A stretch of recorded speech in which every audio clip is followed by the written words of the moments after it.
Well, good morning. I'm the Reverend Dr. William L. Johnson III, here with our morning meditation. Every week, we share these messages that we hope will bring inspiration and encouragement to you and to those who would find themselves listening and hearing these messages. We hope that this message lands on you, finds you in the right place at the right time so that it might nurture you along the way. Well, today's morning meditation is entitled When We Need a Hand. When we need a hand. I repeat it twice. I don't know why I do that, but I want to share this message. It sat with me over the last week or so. I've been in the process of a move, and so many things have been in motion in my life. It is a reminder to us that we all find ourselves in need of a hand. Well, this message is one that reminds me of my childhood, and as we were coming up, it's important to note that there's some things, some tasks, some challenges that are too much for us to try to do alone. In spite of our ability, in spite of our capacity to be able to be independent and try to find our way in life, there are moments in life that come to us that represent what we cannot do by ourselves. And so today's message is one that reminds us of this kind of challenge. Many of us have been taught and nurtured in life to learn how to be mavericks, to be pioneers, to be trailblazers, to be able to be self-sufficient, to be able to do things ourselves. So we've learned how to do that, whether men or women or whatever it is that we are doing in life. We have been pushed and encouraged to try to be independent so that we don't need anybody. And there's something to that, to be in the place where you can be independent so that you're not dependent on other people, might have its advantages at times. But life is not always in the way in which we can control it. It does not show up in the right time or the right way, in the right place, in an ordered way, as if we are in control of the happenings in our lives. Someone once said that happiness is a strange thing. It's elusive because it depends on our happiness. And when our happiness is dependent on circumstances, when we are finding ourselves in strange places, we often find ourselves in need of a hand. So happiness is fleeting sometimes. It depends on our happenings. And when our happenings aren't happening the way we want them to happen, then there goes our happiness. However, life does not come in a way that we can control it. It often comes at the wrong time, in the wrong place, through the wrong people, the wrong set of circumstances that don't line up with our plans or our ideas or the things that we would have wanted to achieve. But today, I want to share this because I think it's important for me to leave this message with you as you journey today. That despite our place of trying to be mavericks and independent and pioneers and trailblazers, there are moments in which we need help. We are in need of a hand. There's a message or a passage of scripture that I think is important. And today I am certainly going to take us to a scripture and kind of unpack it a little bit. It's in the 5th chapter of the Gospel of Luke that we find this wonderful story around the 17th verse where there is this strange gathering. Jesus is invited to a dinner with all of these very important people. And as they have gathered as Pharisees around the room, they have packed it out because they want to hear from this person who might just be the leader of their nation, they think, or might just be the Messiah they've been looking for. And while they're gathered there, those who are sick or poor, or those who can't afford to get in the building, can't pay the registration, cannot find entrance in the door or outside the door. But there's a sick man, and he has some really good friends who decide that Jesus is too important a character or personality to not try to give it a try to get this man in front of this person who they believe can heal him. They can't get through the front door. They can't get through the back door. They can't get in anywhere because it's too crowded there. So they climb on top of the home and open up the lattice top of the roof and start to let this man down through the roof while he's laying on his mat because he's paralyzed. And it is there that they lend a hand with their resilience to get a friend in the presence of the one that they believe and hope can heal his life and heal him.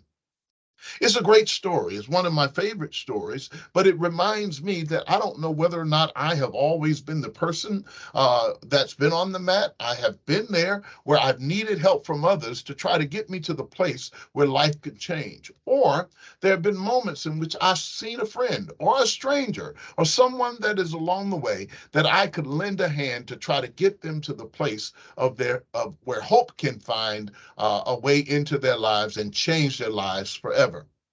I don't know about you, but maybe you've been in the place where those who cared for you, maybe strangers, maybe friends, maybe family, thought enough of you to go the extra mile to make sure you were okay.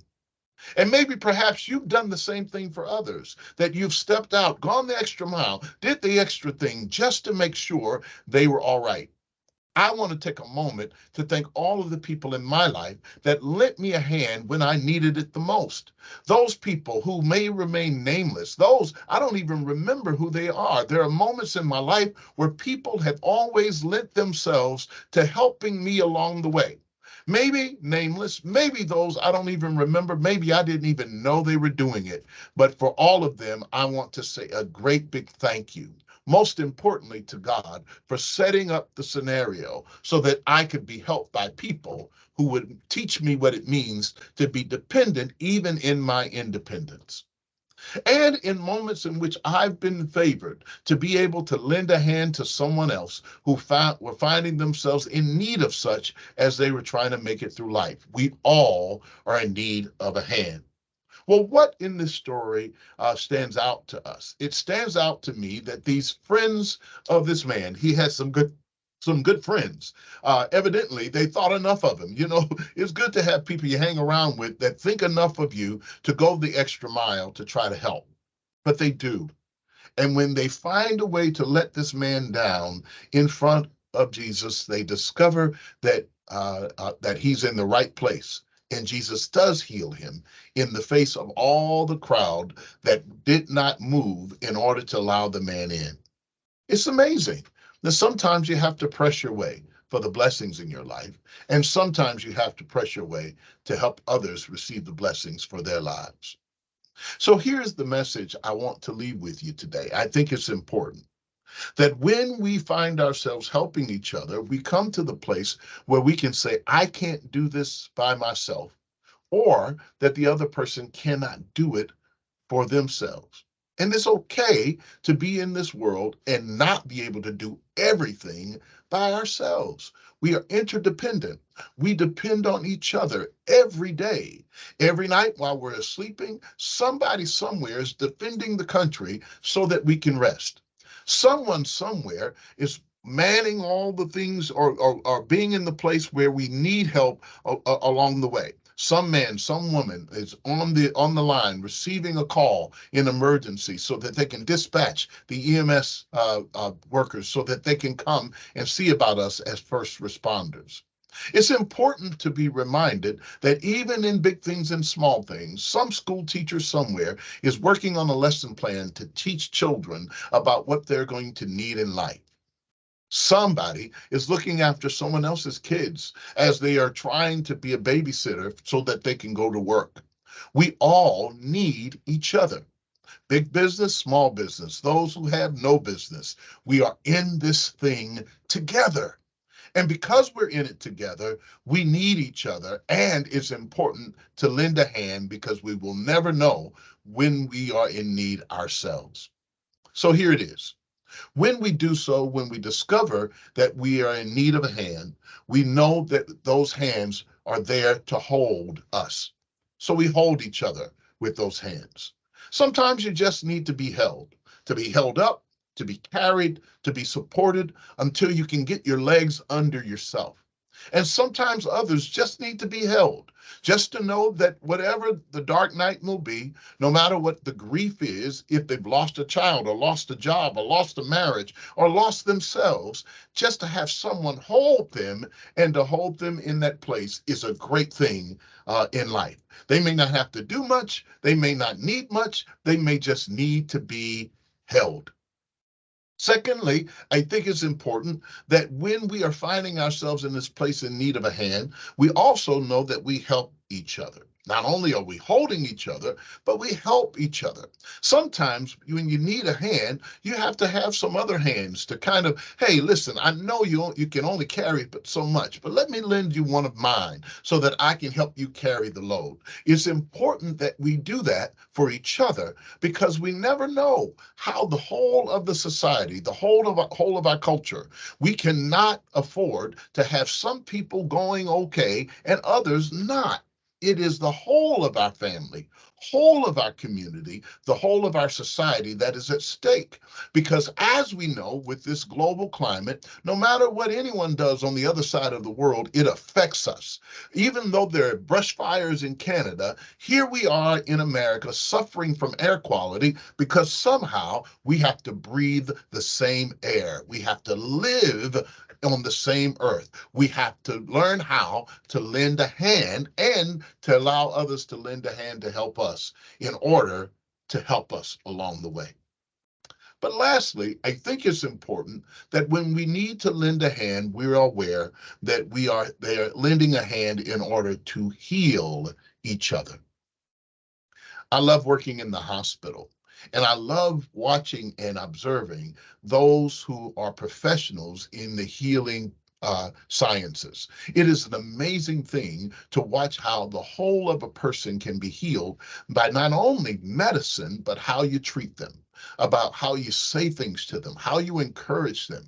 One of my favorite places to go is to move through the rehab unit, and you discover that their work is so great because it reminds those who have had to go back and relearn how to do things that we take for granted, how important it is for others to be there lending a hand to help them along the way and to bring healing to their lives. If I've never been hurt, I never know what it means to have a best friend to walk me through the process of my healing. And if you've never had to suffer a loss, you would never know how important it is to have someone who is empathic and sympathetic and empathetic walk with you as you're going through your valley of grief. It's a challenge in life to try to do it alone. In fact, I don't think we were made to do it alone. We need each other, and it's important that we do it together. So today's message is important for us as we do so. Find ways to be careful about caring for other people. We get so judgmental and we are so competitive that we think we're edging out people. But even if we're running the same race and we win the race, there's no way to account for the fact that we've left so many others way behind. So I want to encourage us to mark our words and mark our thoughts about what it means to lend a hand and to be in need of a hand. It can make all the difference in the world. So the next time you help somebody or think about helping somebody or have that moment, think about being on the other end and the recipient of that help. And the next time you're in the place where you are really in need of help, think about what it means for someone to really be compassionate enough to take time to help you. It changes our whole perspective. You know, sometimes some things just blow my mind. Well, that's our morning meditation, and I want you to be encouraged. I want you to know that you're loved, you're appreciated, and you're irreplaceable. Have a great day. Have a great week. And most importantly, I pray that you really do have a great life. Have a good one. Bye-bye.